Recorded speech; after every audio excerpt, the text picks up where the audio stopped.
Praise the lord, హల్లెలూయా. మరొకసారి ప్రభు అయిన యేసుక్రీస్తు నామములో మీకు అందరికీ నా హృదయపూర్వకమైన వందనాలు తెలియజేస్తున్నాను. ఈరోజు సంఘము కోల్పోయినది ప్రేమను కోల్పోయింది. ప్రపంచమంతా కూడా ప్రేమను విడిచిపెట్టేసింది అని చెప్పడంలో ఈ లోకంలో జరుగుతున్నటువంటి అనేకమైన దురాగతాలు, అనేక రకాలైనటువంటి హింసలు, హత్యలు, జరుగుతున్నటువంటి దారుణాలను మనం చూస్తున్నప్పుడు చాలా స్పష్టంగా మనకు అర్థమవుతుంది. యేసుక్రీస్తు ప్రభు వారు ఆయన తన యొక్క ప్రసంగంలో చెప్పినటువంటి మాట, ఆఖరి ప్రసంగంలో యేసు ప్రభు తన యొక్క శిష్యులకు ఆయన తెలియజేస్తున్నటువంటి సందర్భంలో మత్తయి సువార్త 24వ అధ్యాయము 12వ వచనంలో ప్రభు వారు శిష్యులకు బోధిస్తూ ఈ మాట చెబుతున్నారు. అక్రమము విస్తరించుట చేత అనేకుల ప్రేమ చల్లారును, అంతము వరకు సహించిన వాడెవడో వాడే రక్షించబడును. విన్నారు కదా ప్రియులారా, ఇక్కడ గమనించండి. ప్రేమ చల్లారిపోతుంది. ఎందుకు ప్రేమ చల్లారిపోతుంది అని అంటే, అక్రమము విస్తరిస్తుంది. ఒకరి మధ్య ఒకరికి పడటం లేదు, ద్వేషం పెరిగిపోతుంది, అసూయ పెరిగిపోతుంది, మత్సరంతో నిండుకుంటున్నారు. అందుచేత అనేక రకాలైనటువంటి దురాగతాలు జరుగుతున్నాయి, దుర్మార్గమైనటువంటి కార్యకలాపాలు జరుగుతున్నాయి. దానికి బలమైన కారణం ప్రేమ లోపించడమే అనే సంగతిని మనం గ్రహించాలి.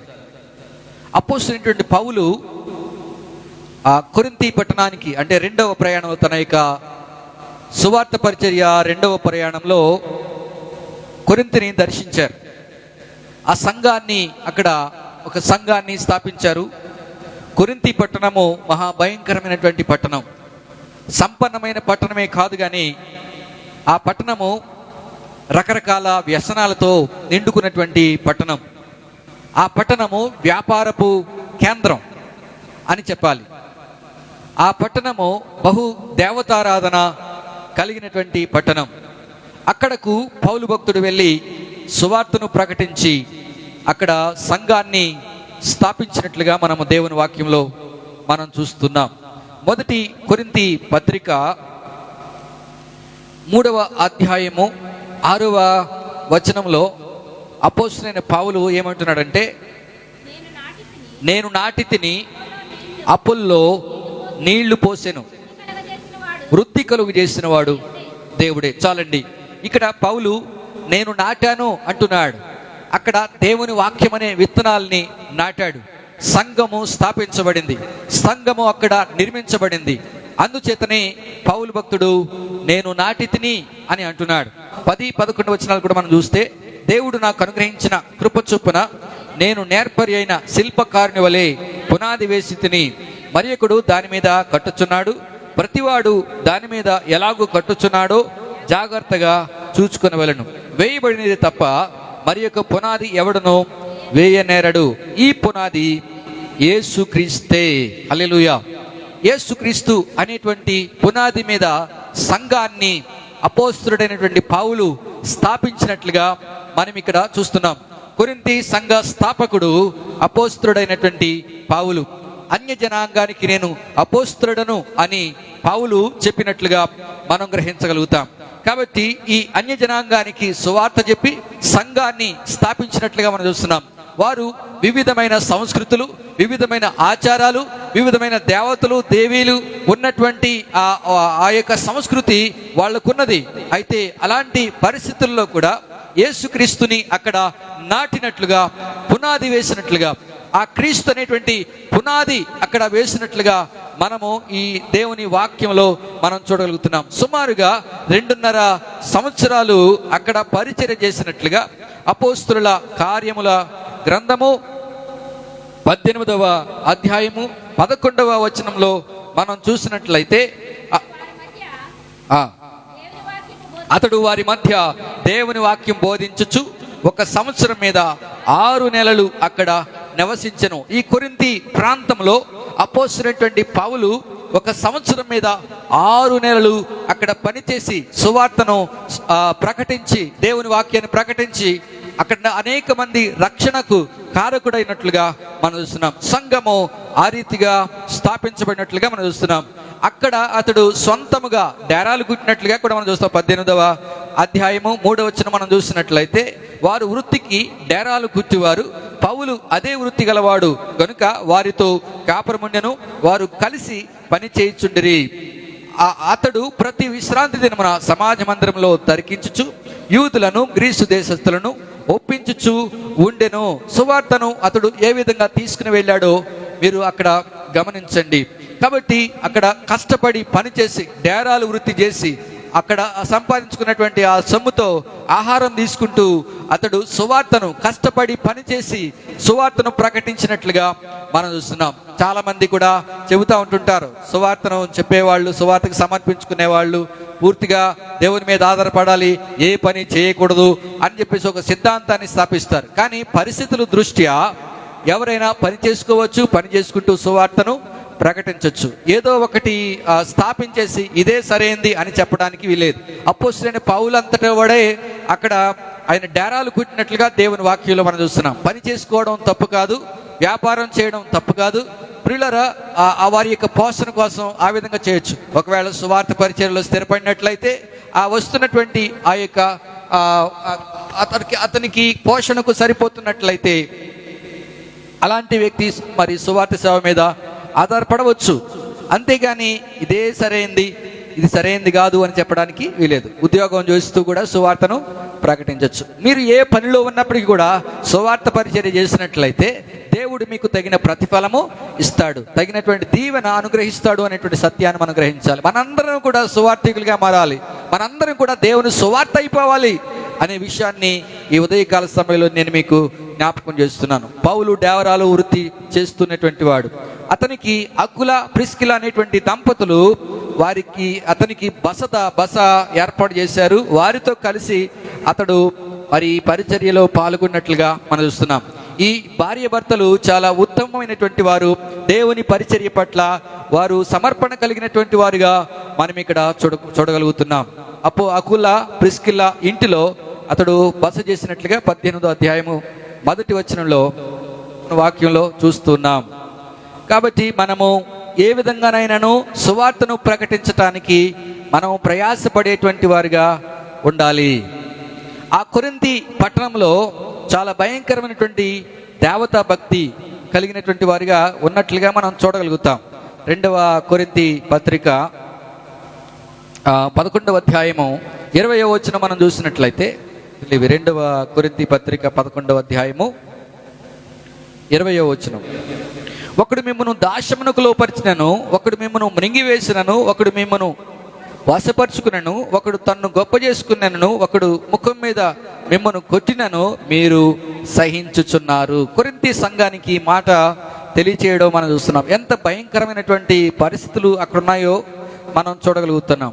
అక్కడ బలవంతులు ఉన్నారు, వారి క్రింద దాసులుగా అనేక మంది మారిపోయినట్లుగా మనం చూస్తున్నాం. ఇక్కడ పౌలు భక్తుడు అందుకని మాట చెబుతున్నట్లుగా మనం చూడగలుగుతాం. ఒకడు మిమ్మల్ని దాస్యమునకు లోపరిచినను, ఒకడు మిమ్మల్ని మృంగి వేసినను, హింసల పాలు చేసిన, ఇబ్బందులు పెట్టిన, మిమ్మల్ని వశపరుచుకున్న, మిమ్మల్ని బంధించిన, ఏ విధంగా అయినప్పటికీ కూడా మిమ్మల్ని కొట్టిన మీరు సహిస్తూ ఉన్నారు. 1 కొరింథీ 1వ అధ్యాయము 10-11 వచనాలు మనం చూసినట్లయితే, సహోదరులారా, మీరందరూ ఏకభావంతో మాట్లాడవలననియు, మీలో కక్షలు లేక ఏక మనసుతోనూ ఏక తాత్పర్యముతోనూ మీరు సన్నద్ధులై ఉండవలననియు మన ప్రభువు అయిన యేసుక్రీస్తు పేరట మిమ్మును వేడుకొనుచున్నాను. నా సహోదరులారా, మీలో కలహములు కలవని మిమ్మును గూర్చి క్లోయే ఇంటి వారి వలన నాకు తెలియవచ్చెను. మీలో ఒకడు నేను పౌలు వాడను, ఒకడు నేను అపొల్లో వాడను, మరి ఒకడు నేను కేపా వాడను, ఇంకొకడు నేను క్రీస్తు వాడని చెప్పుకొనుచున్నారని నా తాత్పర్యం. దేవునికి కక్షలు కార్పణ్యాలు పెరిగిపోవడం చూసి పౌలు భక్తుడు ఈ ఉత్తరాన్ని వ్రాస్తూ ఉన్నాడు. ఈ ఉత్తరంలో ఓ ప్రత్యేకమైనటువంటి అంశాన్ని చేర్చినట్లుగా మనం చూస్తున్నాం. ప్రాముఖ్యమైనటువంటి అంశాన్ని చేర్చినట్లుగా మనం చూస్తున్నాం. క్లోయే ఇంటి వారి వలన నాకు తెలిసింది, మీరు ఒకరి మీద ఒకళ్ళు ద్వేషం పెంచుకుంటున్నారు, మీరు ఒకరి మీద ఒకరు అసూయ పెంచుకుంటున్నారు, ఒకరి మీద ఒకరు మరి ఈ విధంగా మనస్సు ఏకత్వం లేకుండా ఉంటున్నారని చెప్పి ఈ ఉత్తరం కొరింథీ సంఘానికి తెలియజేస్తున్నట్లుగా చూస్తున్నాం. ఇక్కడ 2-3 రకాలుగా వారు విభజింపబడిపోయారు. ఒకటేమో నేను పౌలు వాడినని ఒకరు అంటున్నారు, ఒకళ్ళేమో అప్పుల్లో వాడినని ఒకరు అంటున్నారు, ఒకళ్ళేమో కేఫా వాడిని అంటున్నారు. కేఫా అంటే పేతురు గారు. ఎవరు సువార్త చెప్తే వారి పక్షంగా వాళ్ళు ఒక్కొక్కరు విడిపోయారు. కానీ మన అందరం ఎవరు వారం చెప్పండి? క్రీస్తు వారం. హల్లెలూయా. ఇప్పుడు మీరు చూడండి, ఏ సంఘపు వాళ్ళనైనా చూడండి, ఓ సంఘపు వాళ్ళు మరో సంఘపు వాళ్ళతో మాట్లాడడం లేదు అంటే ఏమున్నట్టు? ద్వేషం ఉంది, ఒకరి మధ్య ఒకరికి సంబంధాలు లేవు. దానికి కారణం ఏంటంటే ఒకరి మీద ఒకరు మీకంటే మేము గొప్పవాళ్ళము, మా సంఘం గొప్పది, మేము గొప్ప, లేకపోతే మీరు మా దగ్గర మా విశ్వాసంలో మా భక్తిలో మీరెందుకు పనికిరారు అన్నట్లుగా వాళ్ళని వాళ్ళు హెచ్చించుకోవటం వలన ఒకరి మధ్య ఒకరికి విభేదాలు ఏర్పడుతున్నాయి. సిద్ధాంతపరమైనటువంటి విభేదాలు ఉంటున్నాయి, సంఘపరమైనటువంటి విభేదాలు ఉంటూ ఉన్నాయి. ఈ విభేదాల వల్ల సంఘము చీలికలు అయిపోయింది, క్రీస్తుని ముక్కలు చెక్కలు చేసేశారు. కానీ మనందరి విశ్వాసం ఎవరి మీద ఉండాలి? క్రీస్తు మీద ఉండాలి. క్రీస్తు ఎవరు? మనందరికీ ఒక మాదిరి, క్రీస్తు మనకు మార్గదర్శి. అందుకని మనం క్రైస్తవులు అని పిలువబడుతున్నాం. ఈ రకంగా ఉన్నటువంటి వాళ్ళు ఎవరైనా క్రైస్తవులని పిలువబడడానికి యోగ్యులా? చెప్పండి. ఏమాత్రం కూడా యోగ్యులు కాదు అనేటువంటి సత్యాన్ని మనము గ్రహించాలి. ఇలాగ విభజన అయిపోయింది, రకరకాల సంఘాలు రకరకాల వ్యవస్థలుగా మారిపోయి క్రీస్తుని విభజించేశారు.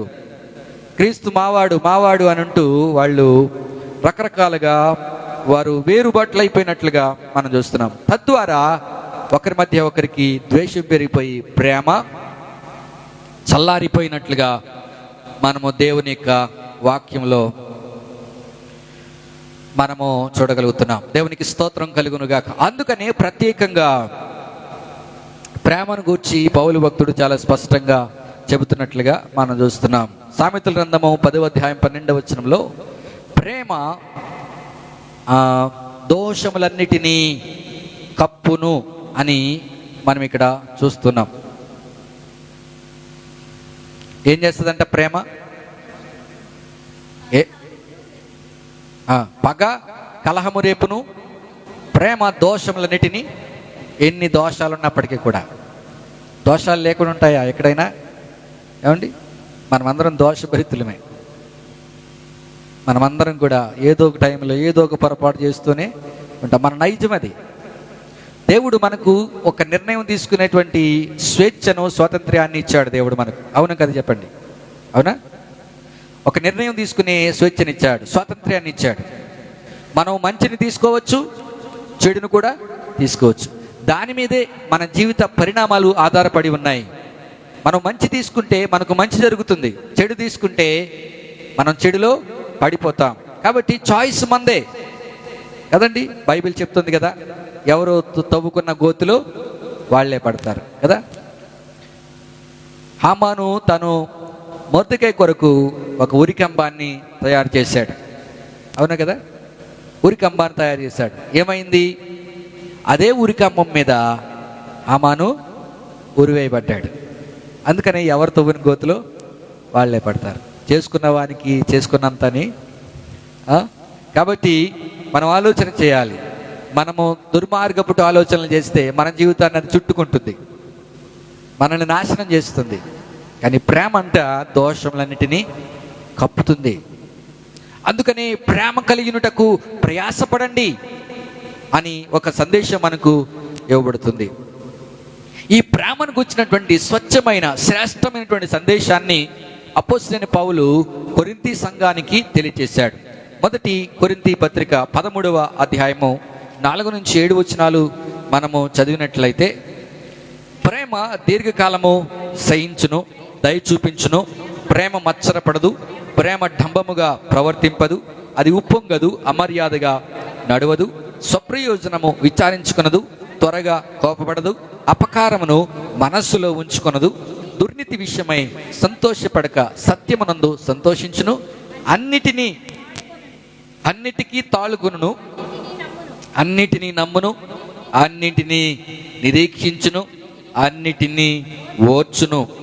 ప్రేమ శాశ్వత కాలముండును, ప్రవచనములైనను నిరర్థకములగును, భాషలైనను నిలిచిపోవును, జ్ఞానమైనను నిరర్థకమగును.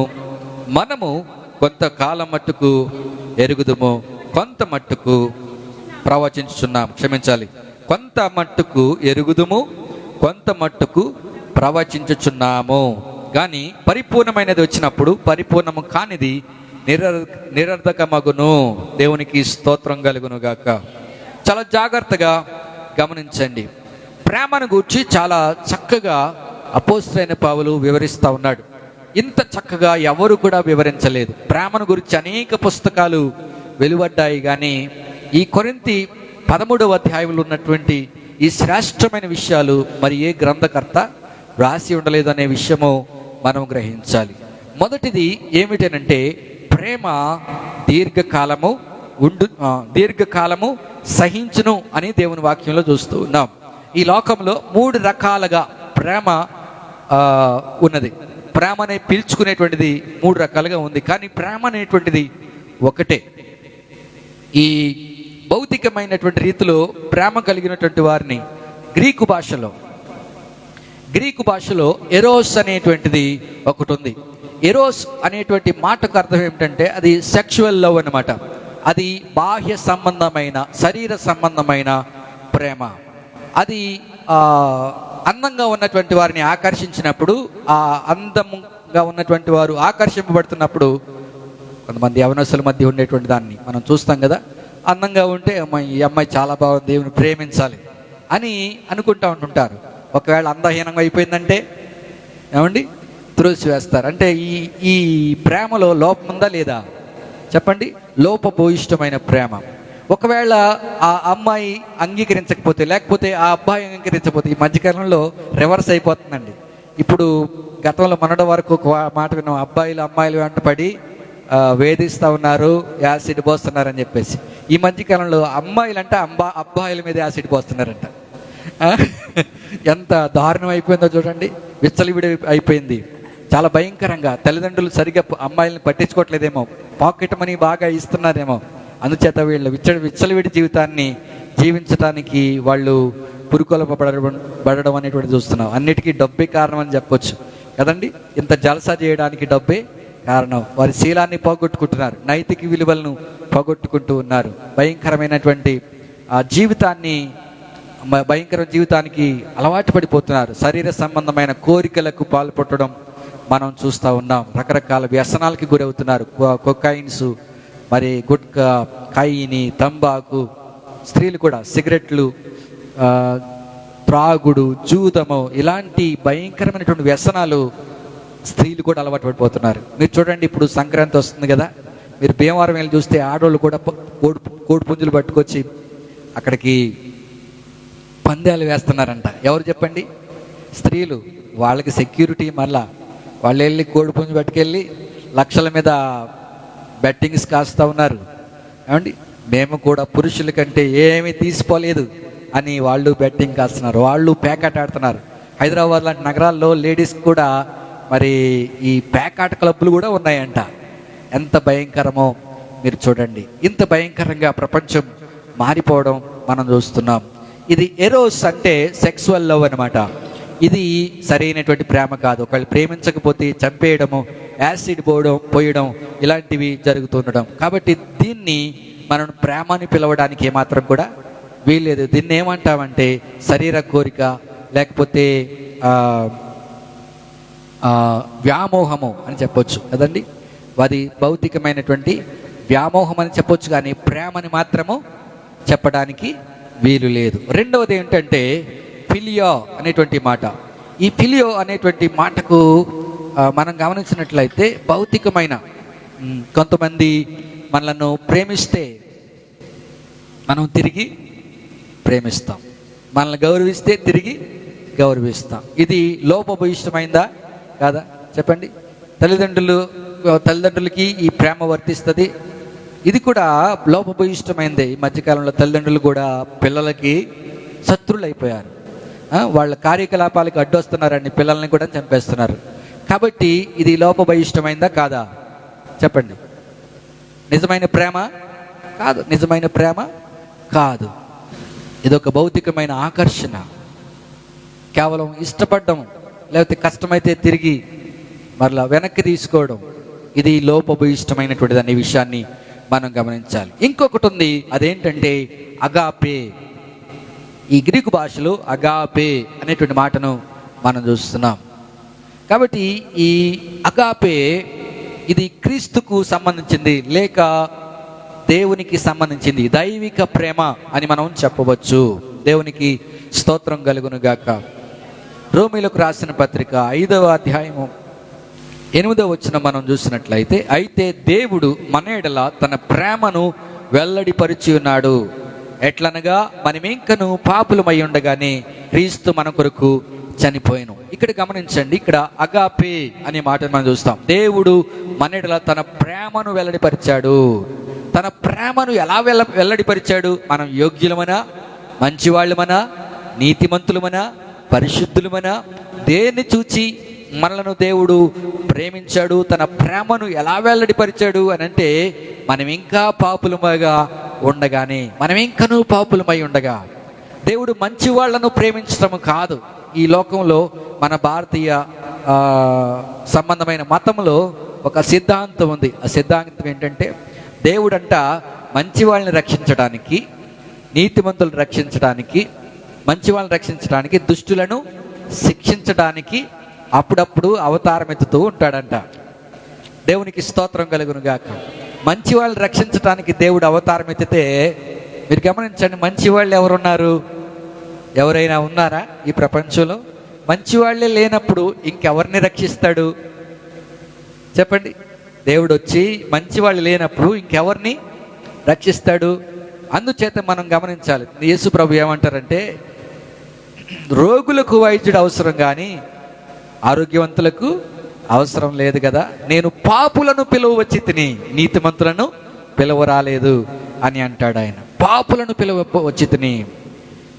కాబట్టి యేసుక్రీస్తు ప్రభు వారు ఆయన ఎందుకు వచ్చాడంటే, పాపులను పిలవడానికి, పాపుల కొరకు, ఆయన పాపులను పరిశుద్ధులుగా చేయటం కొరకు, నశించిపోతున్న దానిని రక్షించుట కొరకు ఆయన క్రీస్తు లోకమునకు వచ్చినటువంటి మాటను మనం చూస్తున్నాం. ఇక్కడ లేఖను మనం చూసినట్లయితే, దేవుడు మన ఎడల తన ప్రేమను వెల్లడిపరుచుచున్నాడు. ఎట్లనగా మనం ఇంకనూ పాపులమై ఉండగా క్రీస్తు మన కొరకు చనిపోయెను. ఒక మంచి స్నేహితుడు అయినటువంటి వాడిగా గుర్తించబడాలనంటే ఆ వ్యక్తి ఎలా ఉండాలి చెప్పండి? తన సహోదరుని కొరకు ప్రాణం పెట్టువానికంటే మిక్కిలి ప్రేమ గలవాడు ఎవడు అనేటువంటి మాటను మనము యోహాను మొదటి పత్రికలో మనం చూడగలుగుతాం. తన సహోదరుని కొరకు ప్రాణం పెట్టువానికంటే మిక్కిలి ప్రేమ గలవాడు ఎవడు? మన కొరకు యేసుక్రీస్తు ప్రభువారు మరణించారు, ప్రాణం పెట్టారు అనేటువంటి సత్యాన్ని మనము గ్రహించాలి. ప్రేమ అంటే ఇదే. తన సహోదరుని కొరకు, తన సహోదరుని ప్రాణరక్షణ కొరకు తన ప్రాణం పణంగా అర్పించుకునేవాడే నిజమైన ప్రేమ గలవాడు అనేటువంటి సత్యాన్ని మనం గ్రహించాలి. యేసుక్రీస్తు ప్రభువారు అది చేసినట్లుగా మనం చూస్తూ ఉన్నాం. దేవుడు లోకమును ఎంతో ప్రేమించెను. యోహాను సువార్త 3వ అధ్యాయము 16వ వచనంలో మనం చూడగలుగుతాం. దేవుడు లోకమును ఎంతో ప్రేమించెను కాగా ఆయన తన అద్వితీయ కుమారునిగా పుట్టిన వాని యందు విశ్వాసముంచు ప్రతివాడును నశింపక నిత్య జీవం పొందినట్లు ఆయనను అనుగ్రహించెను. లోకము తన కుమారుని ద్వారా రక్షణ పొందుటకే గాని లోకమునకు తీర్పు తీర్చుటకు దేవుడు ఆయనను ఈ లోకంలోనికి పంపలేదు అనే మాట మనం ఇక్కడ చూడగలుగుతున్నాం. దేవుడు లోకమును ఎంత ప్రేమించాడు అనంటే, తన అద్వితీయ కుమారునిగా పుట్టిన వారిని విశ్వాసముంచు ప్రతివాడు నాశనము కాకుండానట్లుగా, వారు నిత్య జీవం పొందినట్లుగా ఆయనను అనుగ్రహించెను అనేటువంటి మాటను మనం దేవుని వాక్యంలో చూడగలుగుతున్నాం. ఇంత గొప్ప ప్రేమ మన ఎడల ఆయన చూపించాడు. ఇదే అగాపే ప్రేమ. ఈ ప్రేమ యొక్క నిర్వచనాన్ని చాలా చక్కగా పౌలు భక్తుడు మనకు వివరంగా తెలియజేస్తా ఉన్నాడు. ఇదే దైవికమైన ప్రేమ అని మనకు తెలియజేస్తున్నాడు. కాబట్టి ప్రేమ దీర్ఘకాలము ఉంటుంది, దీర్ఘకాలము సహిస్తుంది అనేటువంటి సత్యాన్ని మనము గ్రహించాలి. ప్రేమ దీర్ఘకాలము సహించును. దీని మాటకు అర్థం ఏంటంటారు? దీర్ఘకాలం ఏ విధంగా మరి ప్రేమ సహిస్తుందో మనం గమనించాలి. దీర్ఘకాలంగా ఉంటుంది, మరణం పొందినంతగా సదాకాలం కూడా ఉంటుందనే విషయాన్ని మనం చూస్తున్నాం. మత్తయి సువార్త 24వ అధ్యాయము 13వ వచనము మీరు చూడండి. దేవునికి స్తోత్రం కలుగును గాక. ఎంత సహనం కలిగి ఉంటుందంటే ప్రేమ, అంతము వరకు, దీర్ఘకాలము సహనం కలిగి ఉండాలి, అంతము వరకు సహించాలి, ప్రేమ కలిగి ఉండాలి అనేటువంటి సత్యాన్ని మనం ఇక్కడ చూడగలుగుతున్నాం. 10వ అధ్యాయం 22వ వచనం కూడా మనం చూసినట్లయితే, మత్తయి సువార్త 10వ అధ్యాయం 22వ వచనం, మీరు నా నామము నిమిత్తము అందరి చేత ద్వేషింపబడుదురు, అంతము వరకు సహించిన వాడు రక్షించబడదు. ఎన్ని అవమానాలు వచ్చినా, ఎన్ని ఇబ్బందులు వచ్చినా, ఎన్ని శ్రమలు వచ్చినా, ఎన్ని కష్టాలు వచ్చినా సహించాలి అనే విషయాన్ని మనం చూస్తున్నాం. అంతము వరకు, చివరి వరకు, మన ప్రాణము పోయేంత వరకు కూడా మనము సహనం కలిగి ఉండాలి అనేది దేవుని వాక్యం చెప్పేటువంటి సత్యం. మార్కు సువార్త 13వ అధ్యాయము 13వ వచనాన్ని కూడా మనం చూద్దాం. 13వ అధ్యాయం 13వ వచనం, నా నామము నిమిత్తము అందరి చేత మీరు ద్వేషింపబడుదురు, అంతం వరకు సహించిన వాడెవడో వాడే రక్షణ పొందును అనేటువంటి మాట మనం చూస్తున్నాం. ప్రభు రాకడ కొరకు, ప్రభు రాకడ వరకు యాకోబు తన పత్రికలో చెబుతాడు. యాకోబు పత్రిక 5వ అధ్యాయము 7 నుంచి మనం చూసినట్లయితే, సహోదరులారా, ప్రభు రాకడ వరకు ఓపిక కలిగి ఉండుడి. చూడుడి, వ్యవసాయకుడు తొలకరి వర్షమును కడవరి వర్షమును సమకూడు వరకు విలువైన భూఫలము నిమిత్తము ఓపికతో కాచుకొనుచు దాని కొరకు కనిపెట్టును కదా. ప్రభు రాకడ సమీపించున్నది గనుక మీరును ఓపిక కలిగి ఉండుడి, మీ హృదయములను స్థిరపరచుకునుడి. దేవునికి స్తోత్రం కలుగును గాక. జాగ్రత్తగా గమనించండి. ఇక్కడ యాకోబు చెబుతున్నటువంటి మాట, ప్రభు రాకడ వరకు ఓపిక కలిగి ఉండాలంట. ప్రేమ కలిగినటువంటి వారు ఓపికతో ఉంటారు, సహనం కలిగి ఉంటారు. ఎప్పటి వరకు అంటే, ఎప్పటి వరకు? అంతము వరకు కదండి, అంతము వరకు ఓపిక కలిగి ఉండాలి. ప్రభు రాకడ వరకు మనం ఓపిక కలిగి ఉండాలని దేవుని వాక్యంలో మనము చూడగలుగుతున్నాం. ప్రభు రాకడ వరకు. హెబ్రీయులకు రాసిన పత్రిక 13వ అధ్యాయము 22వ వచనాన్ని మనం చూసినట్లయితే ఒక హెచ్చరిక మనం చూస్తాం. సహోదరులారా, సంక్షేమముగా వ్రాసి ఉన్నాను గనుక ఈ హెచ్చరిక మాటను సహించుడని మిమ్మును వేడుకొనుచున్నాను. చాలండి, హల్లెలూయా. మీరు గమనించండి, ఈ హెచ్చరికలు సహించండి, సహించండి, మీ జీవితంలో అన్వయించుకోండి. సహనం కలిగి ఉండండి, ఓపిక కలిగి ఉండండి. మాట అంటే పడ్డం లేదు ఈ మధ్య కదండి, ఎవరైనా సరే మాట అంటే పడ్డం లేదు. కానీ వాక్యం అంటుంది సహించండి అని, ఓపిక కలిగి ఉండండి అని దేవుని వాక్యం మనకు ఒక హెచ్చరిక. ఇది ఓపిక ఇప్పుడు ఎందుకు మనకు ఓపిక పట్టలేకపోతున్నామనంటే, మనలో అహం అనేటువంటిది ఉంటుంది కదా. కొంతమంది చెబుతుంటుంటారు కదా, హట్ అయ్యారు అని. మనలో ఉన్నటువంటిది ఈగో ఫీలింగ్, నేను అనేటువంటి అహంభావము. నన్ను ఎంత మాట అంటారా, నన్నే అంటారా, ఇలాంటిది మనం చూస్తూ ఉంటుంటాం. దాన్ని బట్టి మనం సహించలేకపోతాం.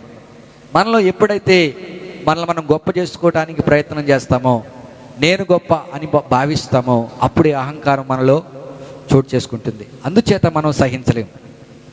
సహించకపోవటానికి, భరించలేకపోవటానికి గల బలమైన కారణం ఏంటంటే, మనలో ఉన్నటువంటి అహంగాడు ఊరుకోడు, బయటకు వచ్చేస్తాడు వెంటనే.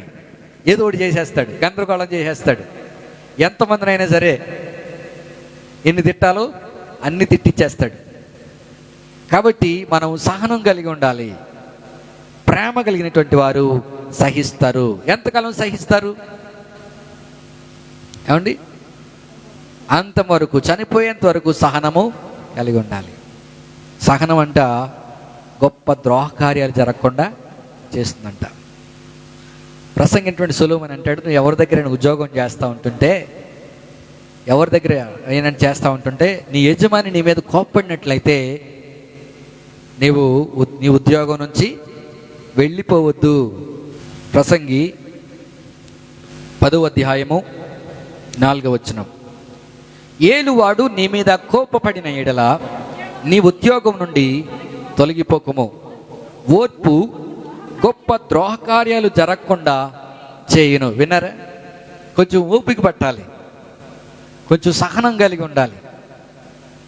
ఒకసారి తిమోతేయి గారు ఒక పెద్ద ఆయన్ని పిలిచి